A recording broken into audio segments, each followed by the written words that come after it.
Hey guys, I'm Steve Bate, the winner of the Rovaniemi 150 2018, along with my site guide, Ibrahim Park. I've had a few emails from people and a few tweets saying, can you do a wee video to let us know what you used during the race? So here it is, guys. I thought I'd start with the bike, and it is a Sonda Via Fortis fat bike, full carbon. The guys there have been amazing to supply me with this bike, which is absolutely ace. It's got a SRAM XX1 Eagle drive chain on it, so which is pretty pimp. Thanks to Alex Rafferty at SRAM, sent me through that stuff, and the level brakes, which are amazing. So currently at the moment it is a 34 tooth front chain ring. It's a 1x obviously, and the 1050 cassette on the back, which worked really well.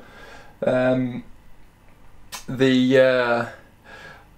than that, it's a carbon descendant bar and stem, again from Alex at SRAM, which worked really well, and just some ergo grips to try and spread the load across my hands. The wheels I used were Love Mud, Sonda's Love Mud carbon rims. So I didn't run tubeless, which I think if I did it again I would run tubeless, because I punctured, which was a bit of a bummer. But yeah, so these are carbon rims, and also the front wheel I ran has got a Sun 28 Dynamo hub in it, which I'll tell you what ran a little bit later. We chose to go with the Surly Lou and Bud tyres, as they seemed pretty good and aggressive, and I guess the pressures that we run were around about 4 psi. So yeah, the conditions weren't brilliant, but hey, we got round. So that's I think that's pretty much it with the bike. Oh, I chose to ride flat pedals as well, which are just 45 North flats purely. I took clips, but decided with the snow conditions it'd suit me better to ride with flats. So that's kind of the basic bike setup. Nothing out of the ordinary, I don't think. All pretty standard. Clothing wise was a really interesting one. We put a lot of thought into what we'd wear. We went there to race, you know, we went there to race it, so we didn't take a massive amount of clothes with us. And so I'll just run through what I've got here. So the very top layer, I wore a Pactamo gilet, which is kind of a midweight, breathable, really good, except it wasn't quite long enough for me, so I had the guys over at Luso Clothing in Manchester add a bit onto the bottom. Again, I think if I started again, I wouldn't bother with this. I don't think I would have a gilet, but I'd get the guys at Luso to custom make me one, because they made this amazing jacket, which was pretty much the best bit of kit that I had. So this is a Wintex jacket, completely windproof, breathable, just an amazing bit of kit. Water repellent. It's really good and super stretchy. It's a race fit, so it's very tight fitting. It works amazingly well, you know, made to measure, so the arms were really long, and it just worked brilliantly. The pockets in the back, I got John to just sew 2 bigger pockets in the back so I could get into them with gloves on, which again worked really well. And it's got a deep drop seat, which was just absolutely perfect. So this bit of kit, you know, obviously it's custom made. It was a bit more expensive, but well worth it in the long run. I can't sing their praises highly enough at Luso. Below that was again another bit of Luso kit, which is this one here, I believe, which is just a base layer, their lightweight base layer. And the guys, again, this is kind of made to measure stuff, and the guys put a merino neck kind of line around it for me, which was great. Added some thumb loops in the arms in the cuff, sorry, to get it on off dead easy, and really long in the body as well. So that was you know, absolutely brilliant. And then on my legs, I got some, on the outside, some Pactimo soft shell trousers, which worked a treat, absolutely fine. They worked really well. Again, stretchy, snug fitting, so kind of really nice race fit, which was nice. And below them, I just wore a kind of standard bib tight. So yeah, nothing, just a winter bib tight under that. So that was kind of about it. And then I wore gaiters over the top, and on my feet, I went for the 45 North boot. Again, kind of, I didn't have a cleat, obviously, because I had flats, but it was good because it gave me that option of having them, and just a couple of thin pairs of merino socks underneath, and that was pretty much what I wore for the whole 17 odd hours. I did take a couple of spare bits of clothing just in case we had to stop. So I figured if I got cold, my layering system would be basically another garment from Lusso's, another base layer, except this was a short sleeve version without the kind of polar neck on it. And I was just going to double up the layers on that, and I thought that would give me enough. But I carried this, although I didn't need it. But it was fantastic to have. It's nice and lightweight and simple to carry. You can fit it easy. Also, as a hard shell, just in case the weather got really crazy, the guys at Alpkit supplied me with a Gravitas jacket, so it's super lightweight, really waterproof. I actually wore this riding Land's End to John O'Groats in horrific weather, and it was absolutely brilliant. So it kept me nice and dry. Again, I didn't need to use that, but it just packs down so small. It's good to have. If I stopped, if we had a bad mechanical or anything, we had to stop for any length of time. Again, the guys at Alpkit supplied me with a Fantac jacket, which is a big technical down jacket. This is amazing.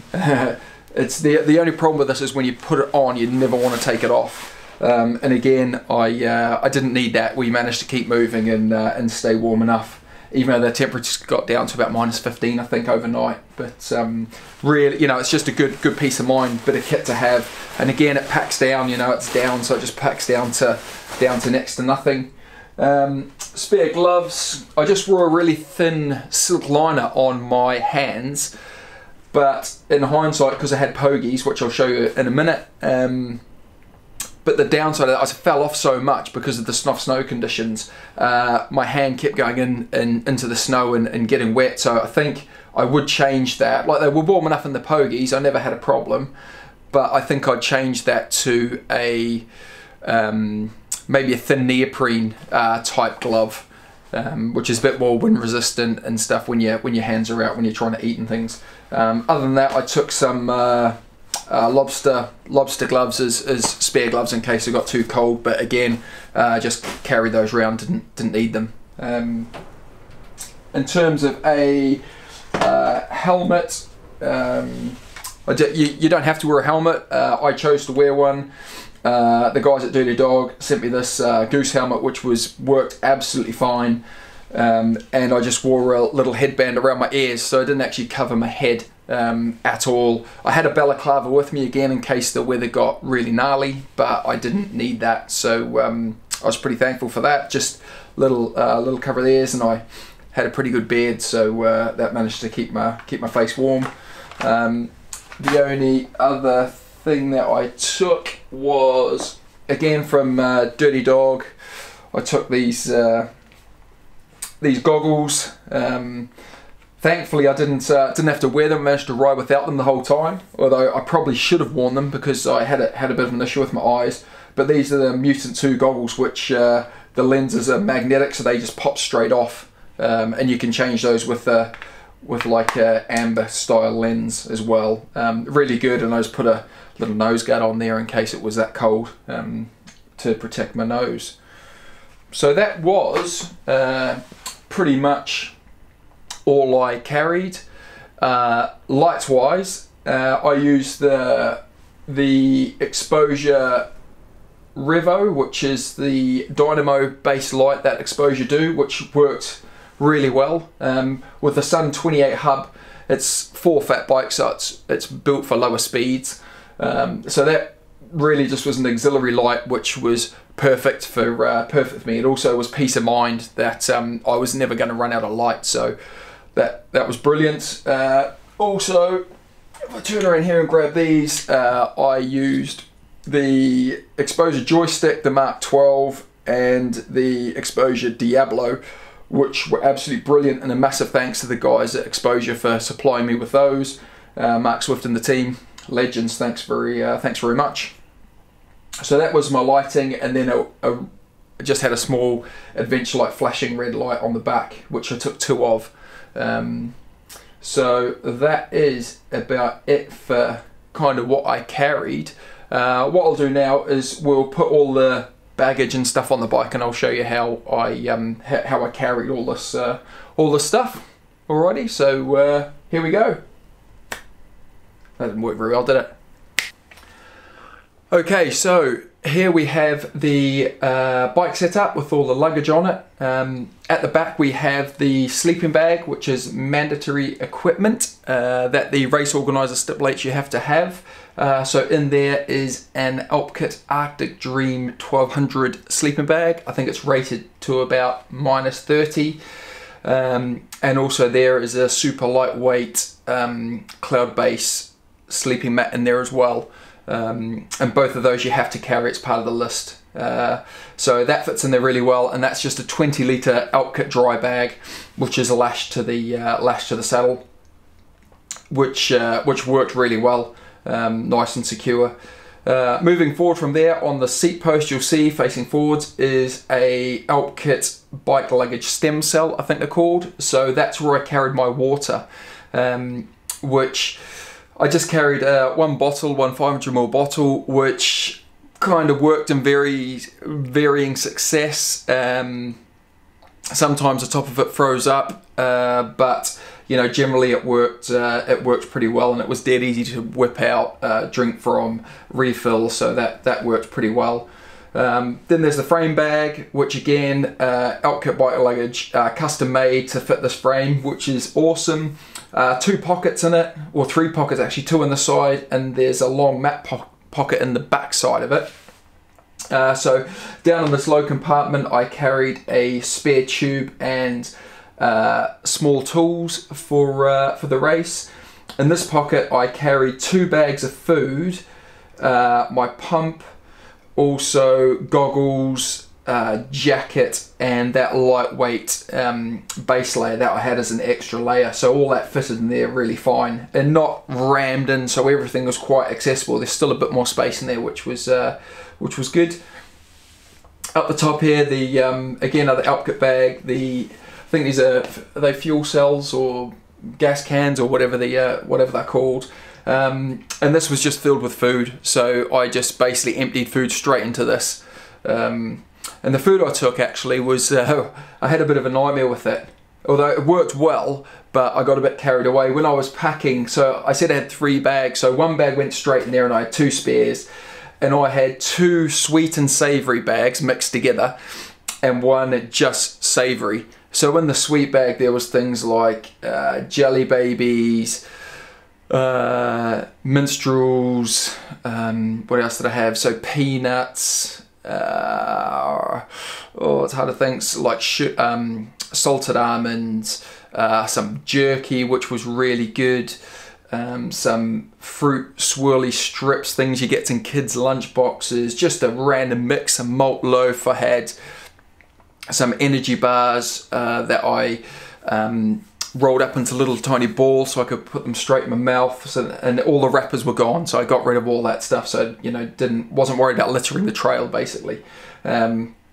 So I had this sweet and savoury mix, which was really weird because I just grab a handful and throw it in my mouth, but some of the flavours were terrible together, so there was a bit of a learning curve there. If I did it again, I would definitely separate those out and have a sweet and a savoury bag, which is actually what Ibrahim, my site guide, did, and worked really well for him.